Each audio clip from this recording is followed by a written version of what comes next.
Good morning, Luzon, Visayas at Mindanao. Magandang araw po sa inyo. Ako po si Ka-Coffee. Nabalitaan nyo na. Sabi nila, ito mga kampo ni Digong, hindi sila takot dito sa ICC. Bahala kayo, mag-imbestiga kayo. In fact, si Digong nga willing mag-volunteer.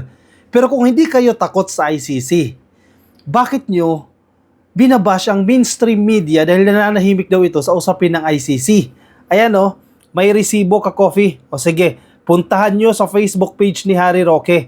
Nagagalit siya sa mainstream media. Bakit daw po nananahimik itong mainstream media? Diba? GMA, TV5, PTV, yung malalaking media organizations Ka-Coffee. Bakit silent daw po ito mga to sa pagbisita ng International Criminal Court dito sa Pilipinas? Dahil nandito na Ka-Coffee sa Pilipinas itong ICC investigators. Nandito na sila. Nag-iimbestiga na sila at mukhang mapapadali yung investigasyon na ginagawa nila dito kay Digong. Sasabihin ng kampo ni Digong, hindi naman yan takot, hindi kami takot yan, nating tulos na yan si Digong bahala na sila dyan. Pero bakit nga si Harry Roque, daldal ng daldal at nagagalit, pati ang mainstream media, dinadamay pa. Bakit daw hindi ibinabalita?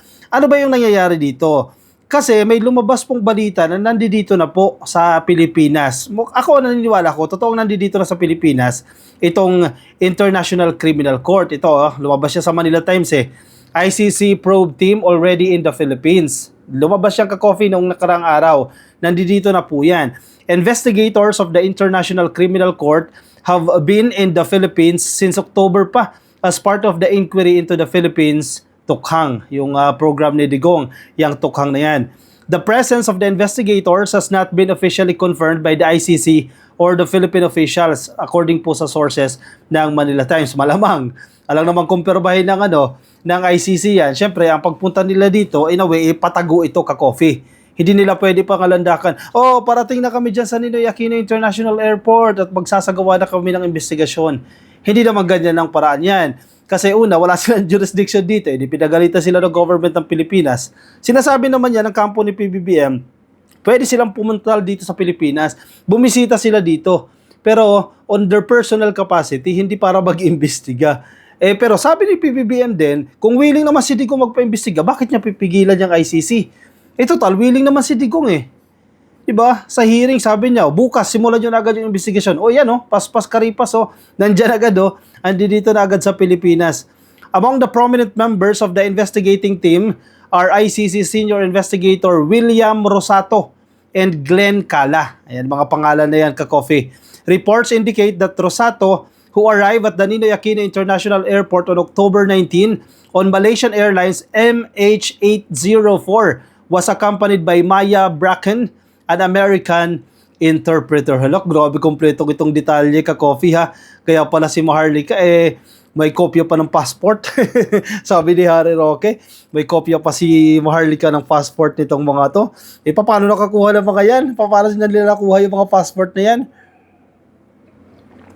Rosato is the lead investigator of the ICC's Office of the Prosecutor. He has been conducting similar investigations for the last 15 years. Si Cala naman po ay dumating later on a Philippine Airlines flight. The team has been meeting with various individuals and organizations connected to the investigation, the sources. Anong ibig sabihin yan?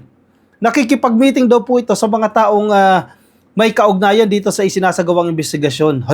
Ang Kongreso, ang House of Representatives. Kaya galit na galit si Harry Roque. Ang sabi ni Harry Roque, ang nakiki-cooperate daw po itong Kongreso, itong House of Representatives, itong Quad Committee at nakikipag-usap sa mga investigators ng ICC. Sabi ng mga taga-ICC, sa balitang ito, makikipag-meeting sila sa mga tao o grupo na involved dito sa investigasyon na yan.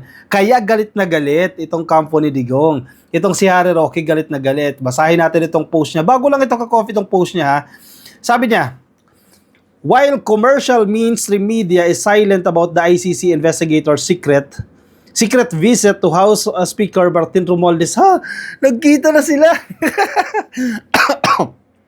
Nangaasar lang tayo. Nagkita na Ka-Coffee si Martin Romualdez at ang mga ICC investigators. Sabi ni Roque, hindi ko alam kung totoo. Sabi ni Harry Roque, pero bakit daw ang mainstream media nananahimik? Ito ka na naman yan na naman kayo nagdidikta na naman kayo Gusto nyo na naman diktahan ng media kung anong gagawin Gusto nyo, laging favorable sa inyo. Ayan, nagagalit tuloy si Roque. Bakit daw hindi binabalita ng mainstream media yan? Balita nyo raw kasi ABS. Balita nyo raw kasi GMA.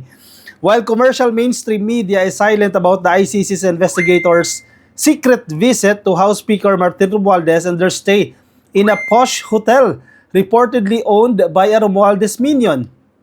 Pati hotel kung saan nakatira ito, alam na alam ni Alam na alam ni Roque At pag-aari daw po yung hotel na yan ng isang minion o isang alagad ni Romualdez. Social media has been abuzz with the persistent news with former Marcos loyalist vlogger Maharlika even exposing the passports of the ICC investigators. Talaga nga naman, oo, itong si Maharlika, oo. Walang kadisente-disente. Pati ba naman passport ng pribadong individual, i-expose mo? Naku po, yan na naman kayo dyan Tapos, pag kinasuhan kayo dyan kung ano na sasabihin, joke lang. Ay nako, kanya-kanya kayo gawa ng paraan dyan kala ko ba hindi kayo affected? Bakit parang kinakabahan kayo ngayon? Sabi niyo hindi kayo affected.